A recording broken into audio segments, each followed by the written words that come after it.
So this is the shade, and I believe the shade name is Bissap Glaze. If I am pronouncing that incorrect, feel free to correct me in the comments. Let's get into the swatch. Whenever I see this online, I always love how the overall packaging of the gloss looks. It's simple yet chic, and honestly, packaging is a very important part in the overall experience. So this is supposed to be a lip softening balm based on what it says on the back. I love the shape of the applicator. I'm going to do a quick palm swatch before I add it to my lips. This is what the color swatch on my palm looks like.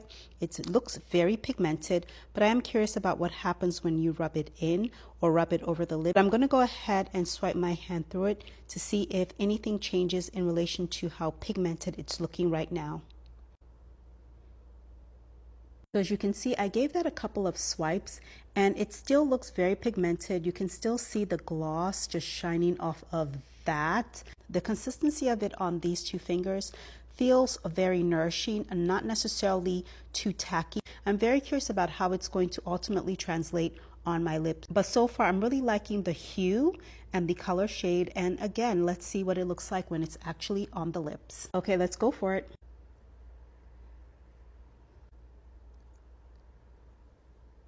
So this is the first pass, and so far I'm really loving the color payoff. I'm going to add just a little bit more on to see if I can build it up without it feeling kind of cakey or it leaves a lot of residue because you've overused too much gloss. I'm just curious about what it's going to do as I add more to it.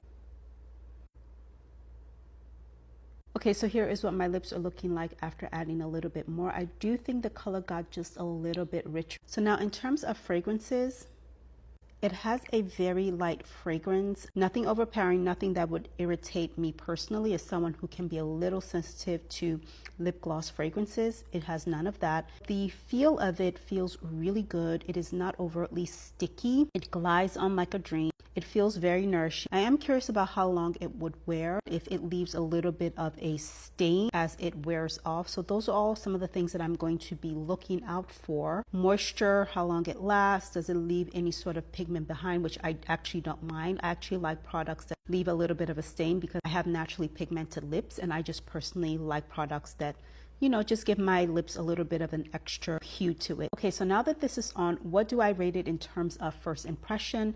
I definitely give this a 9 out of 10. The shade is so beautiful, and I feel like it's perfect for whether you're using it in the summer, but as we head more towards the fall months, I do think this is a great fall winter shade. Okay, so that is it. I hope this video was useful.